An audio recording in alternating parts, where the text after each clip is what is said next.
Welcome back students to our career classes. आज हम बात करने वाले हैं chapter number 7 mathematics standard 10th का सेक्शन फार्मूला। सेक्शन फार्मूला काफ़ी सिंपल सा कंसेप्ट है, लेकिन स्टूडेंट्स को काफ़ी डिफ़िकल्टी आती है, इसलिए आज हम आपके लिए ये इजी सा वीडियो लेकर आए हैं। सेक्शन फार्मूला में हमें दो तीन चीज़ ध्यान रखनी है कि कोई भी पर्टिकुलर लाइन को यूज़ कब होता है। सेक्शन फार्मूला कोई भी पर्टिकुलर लाइन को अगर हम कोई रेशियो में डिवाइड करें, सपोज हमें गिवन है A B is a line and point P is something and that divides line segment in 2�3, find remaining two points. तो उसके लिए हम लोग क्या करेंगे, तब हम सेक्शन फार्मूला का यूज़ करते हैं। तो वही चीज़ हम लोग पूरा एक स्टेटमेंट में लिख देते हैं। तो हमने लिखा late there be 2 points a x1 y1 b x2 y2। एक और हम पॉइंट कंसिडर कर रहे हैं p x y which divides the line segment AB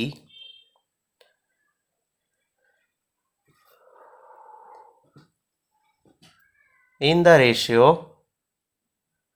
m1:m2। ठीक है, तो हमारे लाइन सेगमेंट ए बी को m1:m2 रेशियो में डिवाइड कर दिया है।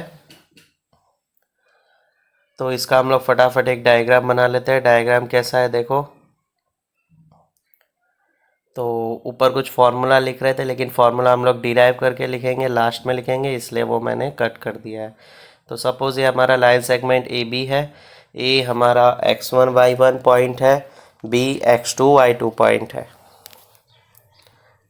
ठीक है, इसको क्या कर रहा है, कोई एक पॉइंट है P जो दोनों लाइन के सेंटर में नहीं, लाइन के बीटवीन आ रहा है। ठीक है, सेंटर में नहीं आ रहा, यह हमें ध्यान रखना है। m1:m2 में ये क्या कर रहा है, डिवाइड कर रहा है। ठीक है, ये हमने स्टेटमेंट से पूरा डायग्राम बना दिया।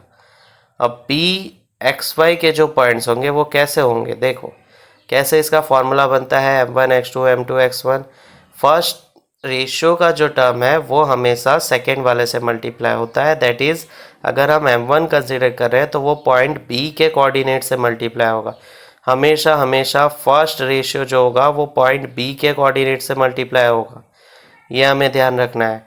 ठीक है, तो ये दोनों का ही कॉम्बिनेशन बनेगा और सेकेंड वाला पॉइंट A के कोऑर्डिनेट से मल्टीप्लाई होगा। मतलब m2 जो है उसका हमेशा मल्टीप्लिकेशन जो है वो फर्स्ट के कोऑर्डिनेट्स में ही आएगा। मतलब अगर हमें लाइन दिया है तो उसमें फर्स्ट एंड सेकेंड कोऑर्डिनेट होगा। हमारे में A और B है, तो m1 का कोऑर्डिनेट जो है उसका x कोऑर्डिनेट हमें लिखना है। तो x कोऑर्डिनेट कितना है, x2। ठीक है, सिमिलरली m2 का अगर हम लिखेंगे तो m2 के साथ हम लिखेंगे x1। ठीक है, मैंने जैसे बताया ratio upon m1 plus m2। Ratio में m2 हमेशा a पॉइंट के साथ मल्टीप्लाई होगा, m1 हमेशा और हमेशा b पॉइंट के साथ। तो m1 के साथ पॉइंट b का y कोऑर्डिनेट क्या है, देखो y2। तो m1 into y2। Second m2 के साथ y कोऑर्डिनेट a का क्या है, y1। m2 into y1 upon m1 plus m2। ये हमारा सेक्शन फार्मूला बन गया।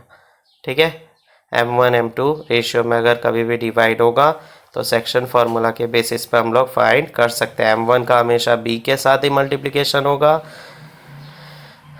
और m2 का हमेशा, ये हमें पॉइंट कौन से मिलेंगे, p x y पॉइंट मिलेगा। ठीक है, तो ये हमने लिखा ना m1 x2 m2 x1, ये हमें p x y का x कोऑर्डिनेट मिलेगा, p x y का x कोऑर्डिनेट।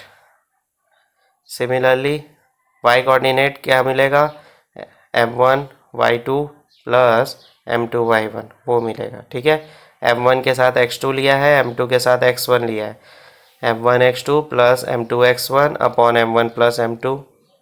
ठीक है, अब सेकेंड केस में क्या किया हमने, सेकेंड केस में हमने लिया है, ध्यान देना, m2 x1 तो हमने प्लस करके लिख ही दिया था यहाँ पे m2 x1, वो तो सिंपल था। ठीक है, अब इधर हमने लिखा है m1 y2, m1 कंसिडर कर रहे हैं तो y2 लेना पड़ेगा।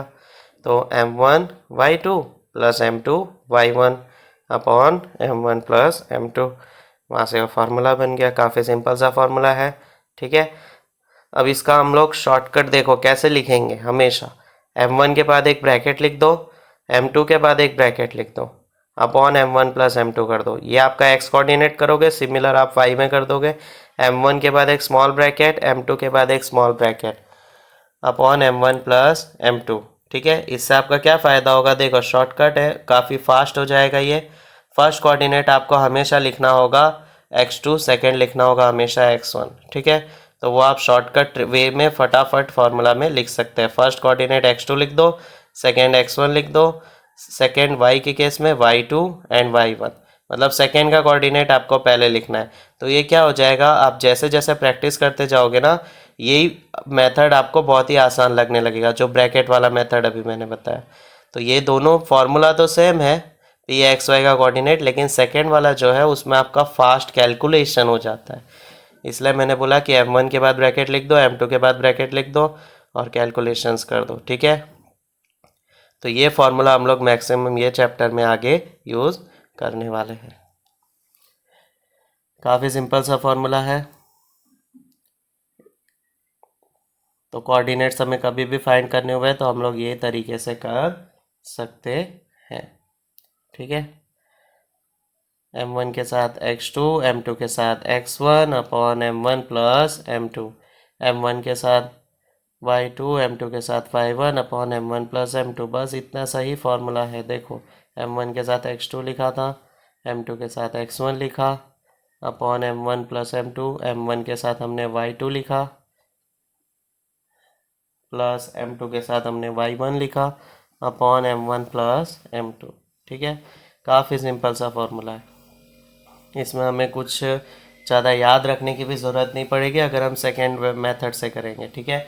नीचे दोनों रेशियो का हमें क्या कर देना है, टोटल कर देना है। ये फार्मूला हमें कब यूज़ करना है, जब कोई भी लाइन सेगमेंट को कोई पर्टिकुलर रेशियो में डिवाइड किया है और पॉइंट्स हमें फाइंड करने हैं, ठीक है। पॉइंट P हमें फाइंड करना है कि कौन से रेशियो में डिवाइड किया तब। अब जब k⁻1 होगा तब क्या करेंगे, सेम लिखेंगे हम लोग, k के बाद ब्रैकेट, 1 के बाद ब्रैकेट अपॉन k+1। अब k⁻1 वाला फार्मूला कब यूज़ करना है, वो हमें यूज़ करना है जब हमें रेशियो फाइंड करना हो। हमें क्या दिया होगा, पॉइंट्स दिए होंगे, फिर हमें रेशियो फाइंड करना होगा, तब हम k⁻1 का फार्मूला यूज़ करें। मेथड सेम है, k⁻1 है तो k के बाद ब्रैकेट, फिर x2 x1 y2 y1, वो हमने लिख दिया। फाइनल फार्मूला बन जाएगा kx2 plus x1 upon k+1 sorry ky2 plus y1 upon k+1, ठीक है। तो ये हमारा पॉइंट xy का आ जाएगा। ये फार्मूला हमें कब यूज़ करना है, ये फार्मूला हमें तब यूज़ करना है जब हमें क्या दिया होगा, find the ratio in which line segments divide. वो मैंने बताया ना आगे कि 2:3, 5:7 इसमें लाइन सेगमेंट डिवाइड किया है। तो जब वो रेशियो हमें फाइंड करने बोले ना, तब हमें वो चीज़ सॉल्व करनी है, के वाला फार्मूला यूज़ करना है। और पॉइंट P वाला कब करना है, फर्स्ट वाला फार्मूला m1 m2 वाला कब यूज़ करना है, जब हमें पॉइंट फाइंड करने हो। Point A, point B, point C अगर तीनों फाइंड करने हो, point A, B, P and B कुछ भी फाइंड करना हो तब यूज़ करेंगे। अब सबसे लास्ट सेक्शन फार्मूला में बहुत ही सिंपल सा फार्मूला है। ये फार्मूला तो सबको पता ही होगा, फिर भी मैं एक बार लिखवा देता हूँ, ठीक है। सपोज़ हमारा लाइन सेगमेंट AB है, उसके एग्जैक्ट सेंटर में पॉइंट P है, तो वो क्या बन जाएगा, मिड पॉइंट बन जाएगा पॉइंट P। तो मिड पॉइंट फार्मूला इसका नेम है। A के कोऑर्डिनेट x1 y1, B के कोऑर्डिनेट x2 y2 और पॉइंट P के कोऑर्डिनेट क्या होंगे, xy। तो मिड पॉइंट फार्मूला में हमें मिड पॉइंट की वैल्यू अगर फाइंड करनी हो तो क्या करेंगे, हम लोग 1:1 ले लेंगे। इसे हम दूसरे तरीके से भी देख सकते हैं, ये लाइन सेगमेंट को 2 इक्वल पार्ट में डिवाइड करा है, इसलिए 1:1 ले लिया। 3 इक्वल पार्ट में करेगा तो 1:1 मतलब 3 बार 1 लिखना पड़ेगा। Pxy इक्वल्स टू, सेम वही फार्मूला यूज़ करना है, 1 है, दोनों सेम है, ठीक है। तो डायरेक्ट फार्मूला इसका बन जाता है x1 plus x2 upon 2, y1 plus y2 upon 2। अब इसे फार्मूला में भी पुट करके चेक कर सकते हैं, वही आंसर आने वाला है, कोई डिफ़िकल्टी उसमें नहीं आएगी। तो ये हमारा मिड पॉइंट फार्मूला हो गया, x1 plus x2/2 y1 plus y2/2। ठीक है, टोटल 3 फार्मूला हमने यहाँ पे डिस्कस किए हैं। ठीक है, पहला वाला सेक्शन फार्मूला m1 m2 वाला, सेकेंड भी सेक्शन फार्मूला है लेकिन k⁻1 के लिए है, and third one is mid point formula. ठीक है, ये तीनों फार्मूला आप एकदम ध्यान से करेंगे, आपके सारे न्यूमेरिकल्स सॉल्व हो जाएंगे। बहुत ही ईजी सा फार्मूला है, ये आपको सॉल्व करना। ठीक है, थैंक यू।